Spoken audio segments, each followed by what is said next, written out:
Hello दोस्तों, नमस्कार। कैसे हैं आप सब? उम्मीद करता हूँ अच्छे होंगे।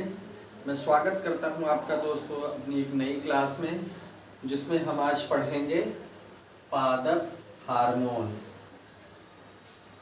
पादप हार्मोन।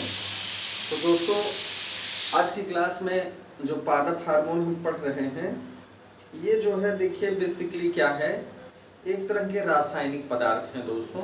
ठीक है, ये क्या है? एक रासायनिक किस्म के पदार्थ हैं जो क्या करते हैं, पौधों की जैविक जो प्रक्रियाएं होती हैं उनमें आपस में तालमेल स्थापित करते हैं, समन्वय स्थापित करते हैं। ठीक है, तो बहुत महत्वपूर्ण है यह हार्मोन्स पौधों की वृद्धि और अन्य क्रियाओं के लिए, तो ये हम लोग पढ़ेंगे। अब पादपों में बहुत सारी चीजें हम देख चुके हैं। वाष्पोत्सर्जन हो चुका है, वाष्पोत्सर्जन पढ़ चुके हैं हम, प्रकाश संश्लेषण पढ़ चुके हैं। तो जो बहुत महत्वपूर्ण चीजें हैं वो सब हम लोग देख चुके हैं। तो आज दोस्तों हम क्या पढ़ेंगे? पादप हार्मोन के बारे में। ठीक है, पिछली टॉपिक से संबंधित जो चीजें हैं आपको समझ में आ गई होंगी। कोई समस्या है तो आप कमेंट करें। तो आज जो हमको पढ़ना है, पादप हार्मोन्स के बारे में पढ़ना है। अब ये है क्या, हम इनको देखते हैं कि ये क्या है। जो ये जैविक प्रक्रियाओं के बीच क्या करते हैं, समन्वय स्थापित करते हैं। मतलब ये क्या है, रासायनिक, ये ऐसे रासायनिक पदार्थ हैं, ये रासायनिक पदार्थ हैं जो क्या करते हैं, जो पादपों की जैविक प्रक्रियाओं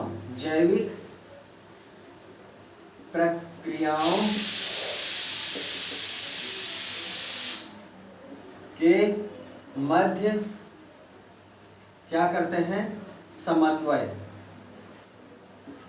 स्थापित करते हैं। आपको इनका महत्व समझ में आ गया होगा कि पादपों में जो भी जैविक प्रक्रियाएं हैं उनके बीच आपस में क्या करते हैं, समन्वय स्थापित करते हैं। जो महत्वपूर्ण पादप हार्मोन्स हैं हम इनको देखेंगे। अब देखिए, बहुत सारे जो कार्बनिक यौगिक होते हैं वो पादपों में उत्पन्न नहीं होते। ठीक है, वो क्या होते हैं, पादपों में उत्पन्न नहीं होते, लेकिन ये हार्मोन्स की तरह व्यवहार करते हैं। किसकी तरह व्यवहार करते हैं? पादप हार्मोन की तरह काम करते हैं। ठीक है, मतलब ये पादपों में नहीं होते, इन्हें बाहर से भी प्रदान किया जाता है, लेकिन ये पादप हार्मोन जैसा काम करते हैं। जो काम पादप हार्मोन्स करते हैं, जो कि जिनका संश्लेषण पादपों में होता है, जिनका निर्माण पादपों में होता है। कुछ तो प्राकृतिक रूप से पाए जाते हैं और कुछ बाहर से जो है उनको दिया जाता है। ठीक है, चलिए आइए देखते हैं दोस्तों। ठीक है, वृद्धि नियंत्रक पदार्थ भी इनको कहते हैं, वृद्धि नियंत्रक पदार्थ कौन होते हैं? बहुत सारे ऐसे यौगिक जो कार्बनिक यौगिक नहीं है, वो पादपों में उत्पन्न नहीं होते, लेकिन ये क्या करते हैं, पादप हार्मोन की तरह काम करते हैं। तो इनको क्या कहा जाता है, वृद्धि नियंत्रक हार्मोन कहा जाता है। आइए दोस्तों देखते हैं हम कुछ महत्वपूर्ण पादप हार्मोन्स के बारे में हम बात करते हैं। ठीक है, आइए देखा जाए दोस्तों।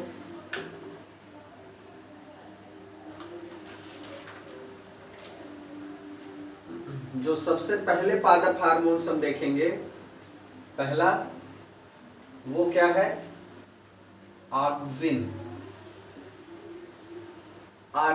जो पहला महत्वपूर्ण पादप हार्मोन है वो क्या है दोस्तों, ऑक्सिन।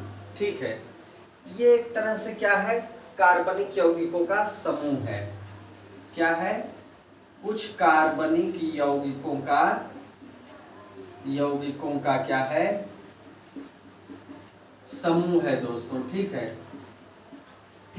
ये क्या है, कुछ कार्बनिक यौगिकों का समूह है। हम देखेंगे एक एक करके कि ये किस काम के लिए महत्वपूर्ण होता है, क्या करता है ऑक्सिन, स्पेशली ऑक्सिन करता क्या है। देखिए, तने में जहां पर भी ऑक्सिन की अधिकता होगी, वहां पर क्या होगी, वृद्धि अधिक होगी। तने में जहां पर भी ऑक्सिन की अधिकता होगी, वहां पर क्या होगी, वृद्धि अधिक होगी। तने में जिस तरफ ऑक्सीजन अधिक होता है, ऑक्सीजन की अधिकता होती है, अधिकता होती है, वहां अधिक वृद्धि होती है, अधिक वृद्धि होती है। ठीक है, ये बात समझ में आई। जड़ों में क्या होता है, अगर यही चीज ध्यान से समझिएगा, लिखना जरूरी होता है दोस्तों ताकि आपको क्लियर रहे, कहीं कोई कंफ्यूजन ना हो।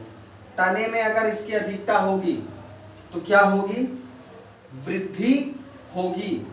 अगर जड़ों में इसकी अधिकता होगी, जड़ों में इसकी अधिकता से क्या होगा, से वृद्धि क्या होती है, नियंत्रित होती है, नियंत्रित होती है। मतलब अगर जड़ों में ये ज्यादा पाया जाएगा तब क्या होती है, वृद्धि नियंत्रित होती है। क्लियर हुआ। तनों में इसका अलग काम है, जड़ों में इसका अलग काम है। ये महत्वपूर्ण बात है, इसको आप समझ के रखिएगा। ऑक्सिन ये पादप हार्मोन है, इसका नाम क्या है, ऑक्सिन। ठीक है, और ये क्या काम करता है, आइए देख लेते हैं दोस्तों, ये कौन कौन से और महत्वपूर्ण काम करता है ऑक्सिन। पहला ये तो हो गया, कोशिका दीर्घन से, अब चूंकि वृद्धि के लिए आवश्यक होता है तो करता कैसे है, कोशिका दीर्घन करता है, कोशिकाओं में वृद्धि करता है और उसकी वजह से क्या होता है, ये वृद्धि में सहायक होता है। कोशिका दीर्घन से वृद्धि में ये सहायक होता है, वृद्धि में सहायक होता है। क्लियर हुआ। एक तो ये वृद्धि में सहायक होता है, ठीक है। दूसरा इसका काम क्या है दोस्तों, दूसरा काम इसका क्या है, जड़ की वृद्धि। जैसा कि आपने देखा तने में ये पाया जाएगा तो तने की वृद्धि को बढ़ाएगा, लेकिन जड़ में इसकी उपस्थिति क्या करती है, वृद्धि को नियंत्रित करती है, मतलब ये नहीं कि वृक्ष है या पौधा है तो तना जितना लंबा होता चला जाएगा, विकास करता चला जाएगा, जड़ भी उतनी फैलती चली जाएगी, उसका विकास होता चला जाएगा। ये जड़ों में पाया जाता है जब ये क्या नाम है, ऑक्सीजन जड़ों में पाया जाता है अधिक मात्रा में, तो जड़ों की वृद्धि को ये कंट्रोल रखता है। देखिए जड़ों का काम है दोस्तों भूमि से, मृदा से जो है क्या लेना, या तो जो है श्वसन गैसों का आदान प्रदान करना, या तो जो है जल के माध्यम से खनिज लवणों को घुलित अवस्था में ग्रहण करना और ऊपर तक पहुंचाना, यही काम है। इससे ज्यादा उनका काम नहीं, ना तो उसमें पुष्पन होता है, ना तो फल बीज बनते हैं, तो उनका एक निश्चित काम है। तो उनमें जो वृद्धि हो अनियंत्रित न हो उसके लिए ये काम करता है ऑक्सिन हार्मोन। तीसरी बात क्या है, ऑक्सिन हार्मोन्स के साथ तीसरी बात क्या है, ये क्या करता है, बीज रहित फल के उत्पादन में सहायक होता है। बीज रहित फल, कुछ ऐसे पौधों का उत्पादन किया जाता है जिसमें बीज रहित होते हैं, तो बीज रहित फलों के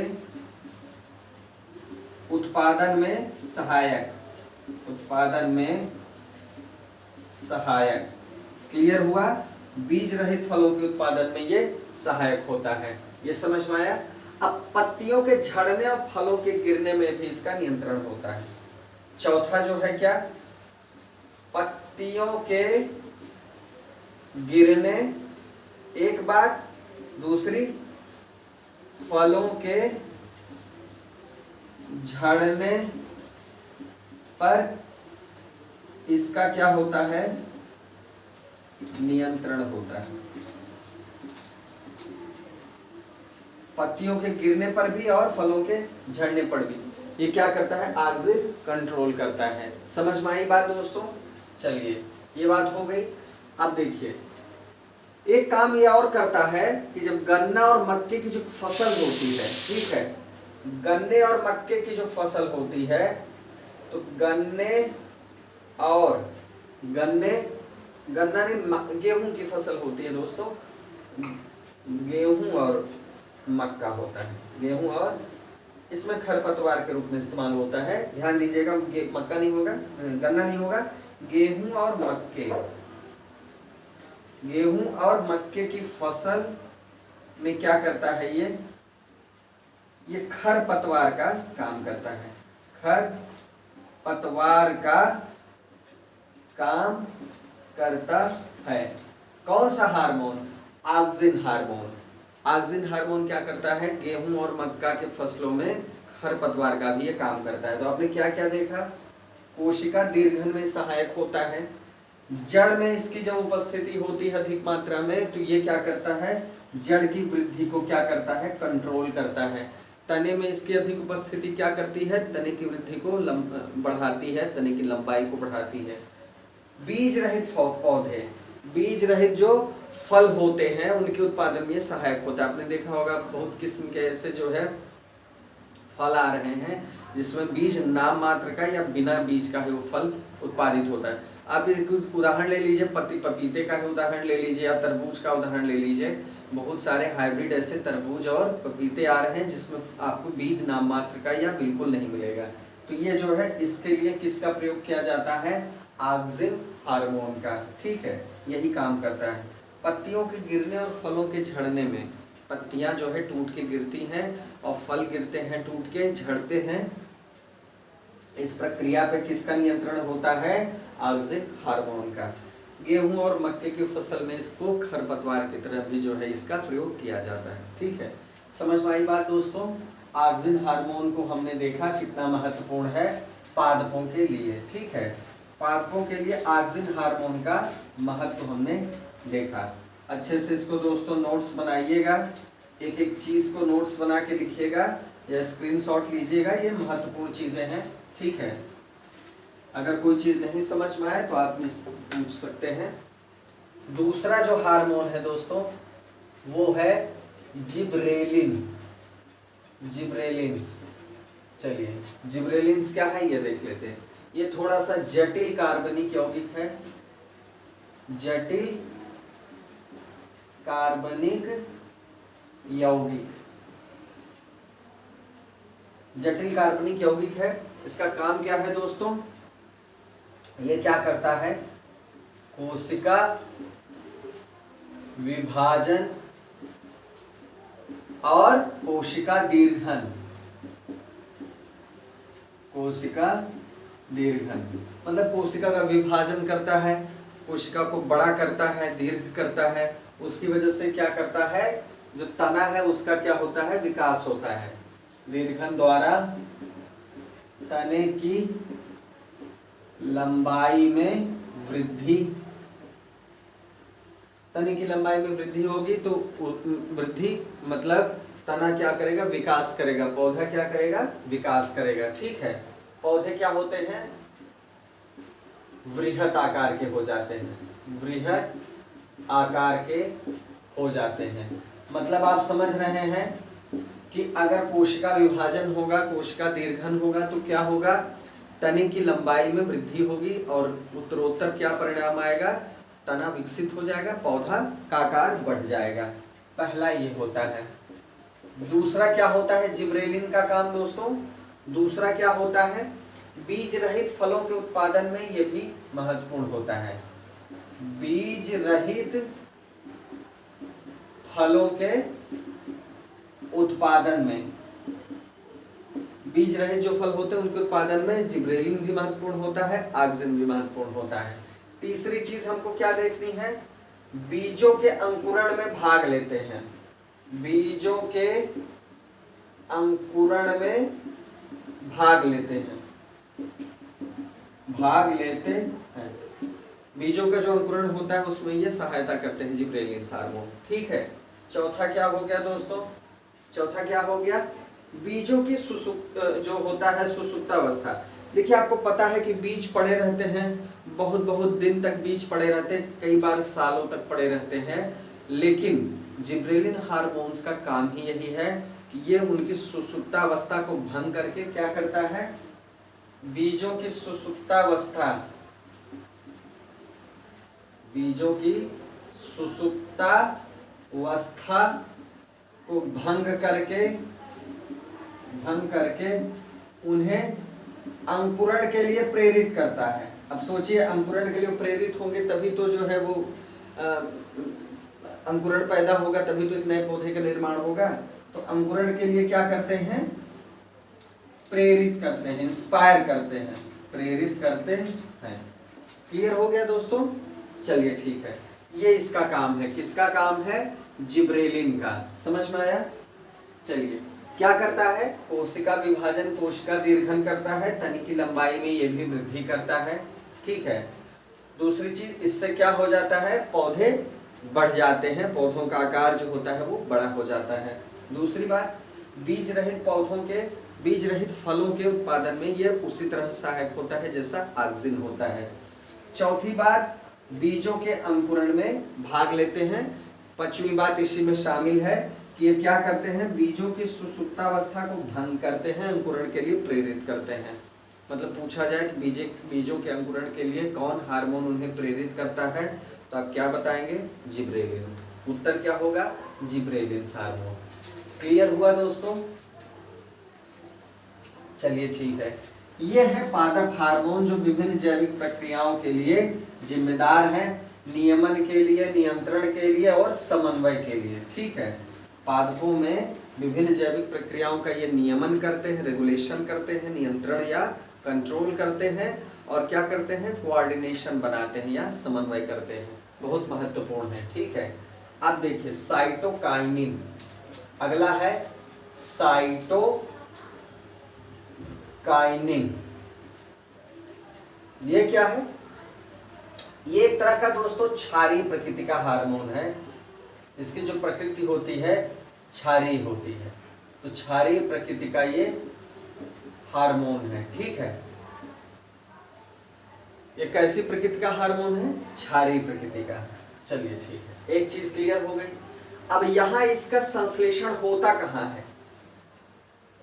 जो रूट टिप होती हैं जड़ों के अग्र सिरे पर, अग्र सिरे पर ध्यान दीजिएगा, जो रूट टिप्स हैं यहां पर इनका संश्लेषण होता है या निर्माण होता है साइटोकाइनिन का। ठीक है, यहां पर होता है, यहां पर क्या होता है? कोशिका विभाजन होता है। रूट टिप पर क्या होता है? कोशिका विभाजन होता है। कोशिका विभाजन की वजह से ही जड़ें बढ़ती चली जाती हैं। ठीक है, बात समझ में आई? यहाँ कोशिका विभाजन होगा, फिर जड़ और बड़ी हो जाएगी, जड़ और बड़ी हो जाएगी, इससे फैलते जाएगी, अब समझते जाइए, इसका प्रसार होता चला जाएगा। और ये क्या करते हैं दोस्तों? इनका और क्या काम है? साइटोकाइनिन पादप हार्मोन का और क्या काम है? ये पार्श्व कलिकाएं जो होती हैं, पार्श्व कलिकाओं की वृद्धि का क्या करते हैं? कलिकाओं की वृद्धि में सहायक होते हैं, सहायक होते हैं। पार्श्व कलिकाएं जो होती हैं उनकी वृद्धि को आगे बढ़ाते हैं। अंकुरण को ये भी प्रेरित करते हैं, अंकुरण को प्रेरित करते हैं। अंकुरण को क्या करते हैं? प्रेरित करते हैं। ये पौधे हैं, ये डालें हैं, ये हैं पार्श्व कलिकाएं।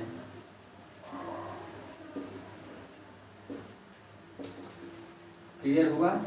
पार्श्व कलिकाओं की वृद्धि को भी प्रभावित करते हैं, अंकुरण को क्या करते हैं? इंस्पायर करते हैं, प्रेरित करते हैं। ठीक है दोस्तों, समझ में आया? ये क्षारीय प्रकृति का हार्मोन जो होता है ये जड़ों के अग्रभाग या रूट टिप्स पर पाया जाता है, वहीं इसका संश्लेषण होता है। तो ये क्या करता है? जहां कोशिकाओं का विभाजन होता है। दूसरी चीज, अंकुरण को प्रेरित करता ही है, पार्श्व कलिकाओं का भी ये विकास करता है। आइए अगला भी हार्मोन देख लिया जाए, कौन सा है? एबिसिक एसिड। तीसरा है एब्सिसिक एसिड या अम्ल, एब्सिसिक एसिड या एब्सिसिक अम्ल।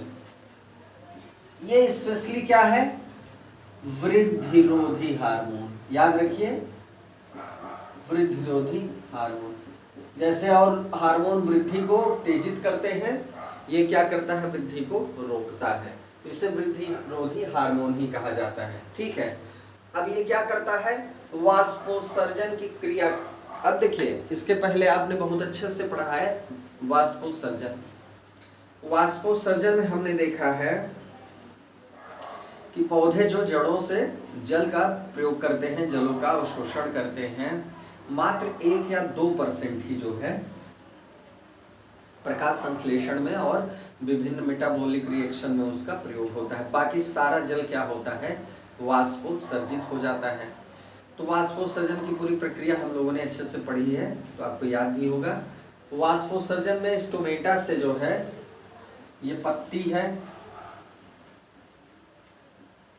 पत्तियों में जो है रंध्र पाए जाते हैं दोस्तों, ऐसे ऐसे करके रंध्र पाए जाते हैं, रंध्र, छिद्र जिसको हम कहते हैं, इसको हम स्टोमेटा भी कहते हैं। स्टोमेटा ये 2 काम करती है, एक तो श्वसन गैसों का आदान प्रदान करती है, ठीक है, चाहे वो श्वसन प्रक्रिया में हो, चाहे वो प्रकाश संश्लेषण प्रक्रिया में हो।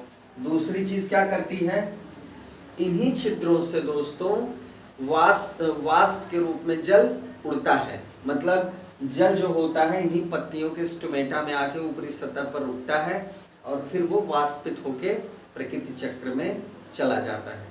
समझ में आई बात? तो वाष्पोत्सर्जन में ये भाग लेते हैं। अब वृद्धि रोधी हार्मोन क्या करता है, एक काम इसका ये है, वाष्पोत्सर्जन की क्रिया का नियंत्रण। वाष्पोत्सर्जन क्रिया का नियंत्रण ये किस तरह करता है, इन छिद्रों को वो बंद कर देता है। रात्रि में तो ये बंद ही होते हैं, दिन में खुले रहते हैं, लेकिन मान लीजिए जरूरत से ज्यादा खुले हैं या लग रहा है कि वाष्पोत्सर्जन अब नहीं होना चाहिए, तो ये छिद्र को बंद करने में सहायक होते हैं। कौन? एबिसिसिक एसिड के हार्मोन। ये वाला जो हार्मोन है ये इस पे नियंत्रण करता है, स्टोमेटा को क्या करता है, बंद कर देता है, बंद कर देता है। क्लियर हो गया? चलिए, ये बात समझ में आ गई। यह बीजों और कलिकाओं को क्या करता है दोस्तों, बीजों और कलिकाओं को क्या करता है, वृद्धि के लिए प्रेरित करता है? नहीं दोस्तों, ये केवल उल्टा काम करता है। बीजों और कलिकाओं को क्या करता है, ये सुसुप्तावस्था में, सुसुप्तावस्था में लाता है। अभी तक आपने देखा जिब्रेलिन क्या करता है, सुसुप्तावस्था को तोड़ के इसको वृद्धि के लिए प्रेरित करता है, अंकुरण के लिए प्रेरित करता है। और ये वृद्धि रोधी हार्मोन क्या करता है दोस्तों, बीजों को, कलिकाओं को सुसुप्तावस्था मिला देगा कि चलो सो जाओ, अभी जो वृद्धि नहीं करनी। जब कलिकाएं जो है सुसुप्तावस्था में चली जाएंगी तो जाहिर सी बात है पुष्प नहीं बनेगा, फल नहीं बनेगा, बीज निर्माण नहीं होगा और बीजों में अंकुरण नहीं होगा अगर वो सुसुप्तावस्था में चले जाएंगे। इसीलिए इसको क्या कहा जाता है, वृद्धि रोधी हार्मोन। यही कारण है, ठीक है। पत्तियों के झड़ने की प्रक्रिया को भी ये नियंत्रित करता है, पत्तियों के झड़ने की क्रिया का नियंत्रण करता है, पत्तियों के झड़ने की प्रक्रिया का भी ये क्या करता है, नियंत्रण करता है। समझ में आया? ठीक है। अब और क्या करता है ये, पौधों से फूल और फलों का जो अलग होना होता है, पौधों से फूल और फलों के पृथक्करण, मतलब अलग होने को, पृथक्करण को भी क्या करता है, नियंत्रित करता है। क्लियर हुआ? पौधों से जो फूल होते हैं, फल होते हैं, जो अलग होते हैं, पृथक होते हैं, उस क्रिया का भी ये हार्मोन नियंत्रण करता है। समझ में आई बात दोस्तों? ये बात क्लियर हो गई? चलिए ठीक है, अब इसका काम खत्म हो गया। ये है हमारा एबिसिक एसिड, जिसको हमने क्या कह दिया, वृद्धि रोधी हार्मोन। चलिए दोस्तों, वृद्धि रोधी हार्मोन भी खत्म हो गया। अब दूसरा हार्मोन देखा जाए, वो कौन सा है? एथिलीन। इसका नाम आपने सुना होगा। पांचवा हार्मोन जो हम पढ़ेंगे, एथिलीन, महत्वपूर्ण हार्मोन है, जरूर से जरूर आपने नाम सुना होगा। एथिलीन का क्या है? ये गैसीय अवस्था में पाया जाता है। गैसीय अवस्था में पाया जाने वाला हार्मोन क्लियर हुआ? ये गैसीय अवस्था में पाया जाता है। पहली बात, खास बात, पौधों की लंबाई में वृद्धि भी होती है, लेकिन लंबाई में वृद्धि को ये रोकता भी है। ठीक है, इससे क्या होता है? पौधों की लंबाई में वृद्धि भी होती है और पौधों की लंबाई की वृद्धि को ये रोकता भी है। ठीक है, चलिए ये भी बात क्लियर हो गई। इसका निर्माण जो होता है गैसीय अवस्था में रहता है। इसका निर्माण पौधे के प्रत्येक भाग में होता है। इसका निर्माण कहाँ होता है? पौधे के प्रत्येक भाग में होता है और गैसीय अवस्था में ध्यान दीजिएगा। ठीक है, चलिए पौधों की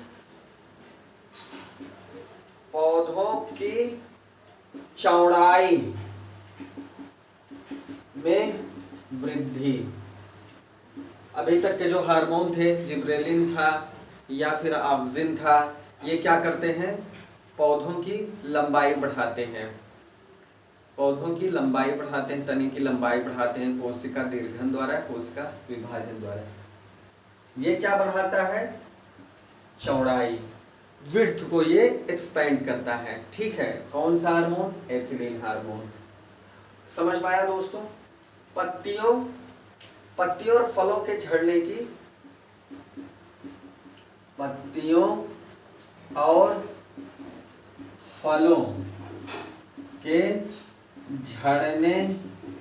की क्रिया का नियंत्रण। कैसे पत्ती और फल झड़ेंगे, इसका नियंत्रण जो है ये इसके द्वारा होता है, एथिलीन के द्वारा। समझ में आया दोस्तों? एथिलीन आप देख रहे हैं कितना महत्वपूर्ण है। अब सबसे ज्यादा महत्वपूर्ण इसका जो महत्व है आपको पता है, अभी हम उस पे नहीं आए हैं, झड़ने की क्रिया का नियंत्रण। अब देखिए, पौधे के विभिन्न भागों को ये क्या करता है? उनकी सुषुप्तावस्था को समाप्त करता है और अंकुरण के लिए क्या करता है? प्रेरित करता है। एथिलीन अंकुरण के लिए प्रेरित करने वाला भी हार्मोन है दोस्तों। अब इसका जो सबसे महत्वपूर्ण काम है, जो सबसे लास्ट में, फलों को पकाने में ये हार्मोन बहुत महत्वपूर्ण भूमिका निभाता है। एथिलीन गैस का इस्तेमाल भी होता है फलों को पकाने में। यही है पादप हार्मोन एथिलीन। तो ये इसकी वजह से आप इसको जानते हैं। बाकी गैसीय अवस्था में होता है, चौड़ाई में वृद्धि करता है। ये वृद्धि करता भी है लंबाई में, लेकिन कंट्रोल भी करता है। पत्तियों और फलों के झड़ने की प्रक्रिया का नियंत्रण करता है और फलों को पकाने के लिए जो है इसका इस्तेमाल भी किया जाता है और फलों को पकाने में महत्वपूर्ण भूमिका निभाने वाला हार्मोन भी है ये। आइए दोस्तों, लास्ट वाला हार्मोन देखते हैं, बहुत ही इम्पॉर्टेंट है लास्ट वाला हार्मोन। इसी के साथ पादप हार्मोन का ये टॉपिक खत्म हो जाएगा। इसका नाम क्या है? फ्लोरिजिन्स। छठवां हार्मोन है फ्लोरिजिन्स। यहां पर कुछ फ्लावर साउंड कर रहा है, फ्लावर से संबंधित है, तो इसी तरह से समझिएगा। इसका संश्लेषण कहाँ होता है दोस्तों? संश्लेषण कहाँ होता है? पत्तियों में। इसका संश्लेषण कहाँ होता है? पत्तियों में। परंतु ये करता क्या है? परंतु फूलों के खिलने में, ठीक है, ये क्या करता है? मदद करता है, परंतु फूलों के खिलने में सहायक होता है।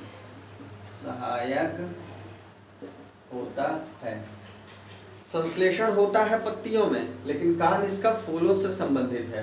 तो फूलों के खिलने से ये संबंधित हार्मोन है, फूलों के खिलने में मदद करता है। अगर ये हार्मोन्स की कमी हो जाएगी तो फूल खिलना बंद हो जाएगा या कम हो जाएगा, उनकी प्रक्रिया प्रभावित होगी।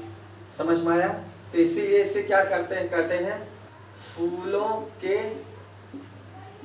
खिलाने वाला, फूलों को खिलाने वाला हार्मोन। क्लियर हुआ? फूलों को खिलाने वाला हार्मोन है, क्योंकि इससे क्या होता है, फूलों का खिलना नियंत्रित होता है। फूलों की खिलने की प्रक्रिया इससे नियंत्रित होती है। कौन सा हार्मोन है? फ्लोरेजेंस। नाम से ही पता चलता है कि फ्लावर चीजों से ये संबंधित है, फूलों से ये संबंधित है। तो ये भी महत्वपूर्ण पादप हार्मोन है। तो दोस्तों ये महत्वपूर्ण पादप हार्मोन थे जिनके बारे में हमने पढ़ा। तो ये कंप्लीट हो गया टॉपिक पूरी तरह से, इनको आप याद कर लीजिएगा। अगली क्लास में दोस्तों एकदम नया टॉपिक शुरू करेंगे और उसके साथ हम देखेंगे कि किस तरह जो है पादप रोगों में किस तरह जो है उनका विभाजन है। जीवाणुओं से होने वाले रोग अलग हैं, वायरस से होने वाले रोग अलग हैं। तो अगले टॉपिक में हम पादपों में होने वाले महत्वपूर्ण रोगों को पढ़ेंगे। मिलते हैं दोस्तों अगली क्लास में। जय हिंद।